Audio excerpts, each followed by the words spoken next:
This was a wild episode. I still can't believe John is gone. So we had a lot happen. We opened with Sissy McAllister's book coming out, Society and How I Found It. And everybody's reading. So Lena Astor called a meeting and said, we've got to exclude Sissy McAllister. Ban him outright. Bertha whining about the book, but Train Daddy ain't here to hear about it. He's like, look, we about to be broke, heifer. We see Gladys's dowry in danger.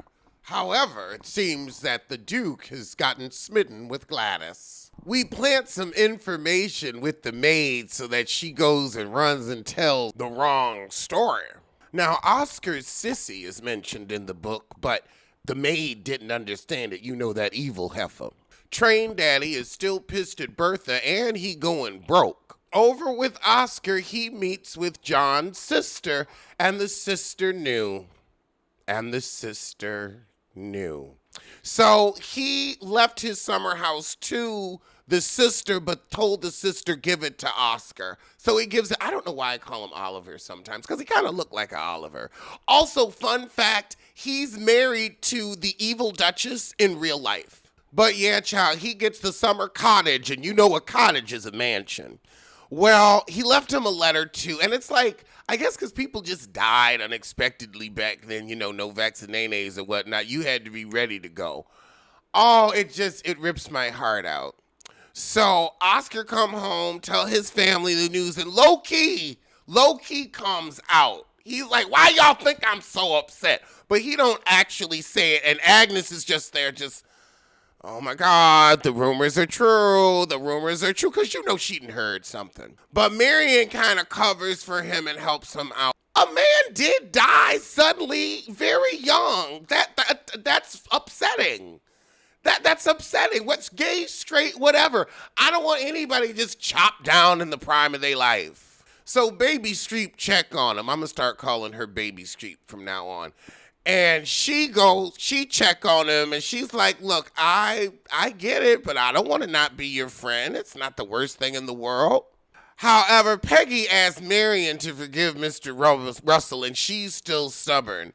And then we got the Astors canceling their ball because of the daughter's divorce. Ward tries to get in with Lena Astor, but she like, girl, please, you done told my business. But she shed a tear over the friendship that she had to sever. Speaking of friendships that have to be severed, the Russell servants caught Andre selling secrets for $40 with the bad information they planted. And she said, you know, I don't dislike any of you, but money is money. And they said, well, you already packed, so hit the road.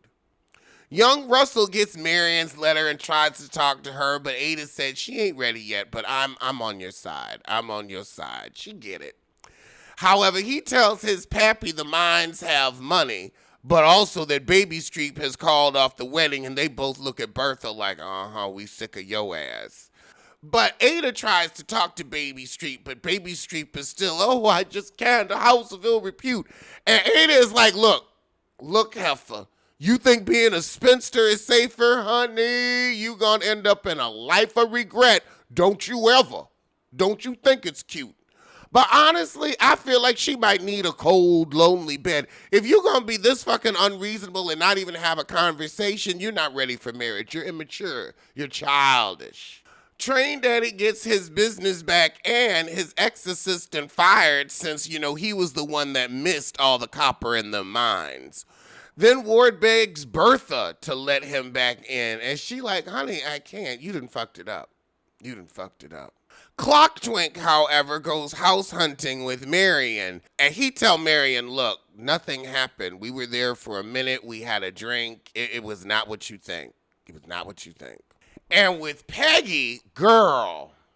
So things are going well with the doctor, but of course, somebody had to be there that weekend in Philadelphia when she was grieving her child that had been adopted. So she don't know the whole story, so she talking about out-of-wedlock babies tainting her son. So, of course, Felicia Rashad go running to New York to fuck up Peggy's groove. So we start closing things out with Ada holding the Suffrage rally in her home because she's like, well, I can sponsor it now. I'll throw a few dollars down. Russell reads the fuck out of Bertha. He's like, you should be surrounded by your family. You married your daughter off overseas. Your son's pissed because he thinks you had something to do with calling off his wedding. And I'm pissed with you too. But we gotta always end with the Julian Fellows twist. Now this is gonna make me start watching Downton. So Felicia get to New York and she tell Dr. Kirkland, you know, Peggy's soiled. I love how Felicia's like, just met this woman and expecting to know all her business. So he gonna go chat with her. Girl, but at the tail end of the episode, we got a delivery from Mr. Russell, and he's shooting up the place, and we end it with a gun pointed right at Mr. Russell, and it fires. I guess this is from the guy that he got fired. I mean, in business, somebody gonna get it. Well, that was the shit. Tell a kin, tell a friend, tell that heifer you hate that we're loving the Gilded Age. So I want to do something new. I want to talk about how we feel after the episode. I'm still reeling from John's death, and I do feel like that house is... I wonder if like people are going to find out about it and they're going to talk. I could see Oscar marrying Turner to shut that noise up because there's that theme out there, or that rumor out there that he'll end up with Turner. Because Turner know how to keep her mouth shut. And that could be his, karmic retribution for what's that name? Not Bertha. Maud Beaton. That could be his get back for Maud Beaton. Marion, I'm kind of over this. It's good acting. You can tell that's Baby Streep. But I'm over the plot line of she's being stubborn and they're wasting time, because it's like, okay, you gonna be a pain in the ass. I like Lena Astor's daughter is giving her hell every minute of every day. I love to see it. Peggy's business is going to be told, but Peggy's business ain't business. And so I feel like it's going to strain her relationship with the pappy yet again. The pappy could end up dying from a heart attack from it. So we could always look at Felicia Rashad like, you death-causing heifer. I mean, if that probably won't happen, but I could see it. I'd like it. I would write it in. Or would that be too Tyler Perry? Let me know down in the comments. Agnes, this poor thing has no storyline. And it's like, she ain't gonna find no love. That thing is grown over. I think she pisses on her asshole. Isn't that what you think about when you think about Gilded Age? Asshole piss. I love that Ada is a champion of many causes, and that will definitely keep storylines fresh. We know Train Daddy's not going to die. I think this is what's going to bring him and Bertha back together, because she's going to nurse him back to health. Because remember, it's not modern medicine. Like, you get shot, an infection could set in. So I think that this near-death experience will bring them back together, and also let Bertha know, okay, I gotta be better to Marion, and she's probably gonna try to befriend the heifer now, since Marion will be burying the only grandchildren she'll have in America. But I could definitely see young Russell being like, we ain't gonna be up y'all ass like that, because you ain't shit, grandmama, you ain't shit. So then she'll probably have to buddy up with Agnes Van Ryan in the Bitter Old Bitch Brigade. That would make sense. We've got one more episode. Until the end of the season. That's such a disappointment. This is such an amazing show. It is like a rich dessert. It's like a rich meal. Just everything is so velvety and full-bodied and not too much, but just enough, but still over the top. Oh, I feel after this episode, hopeful for Oscar.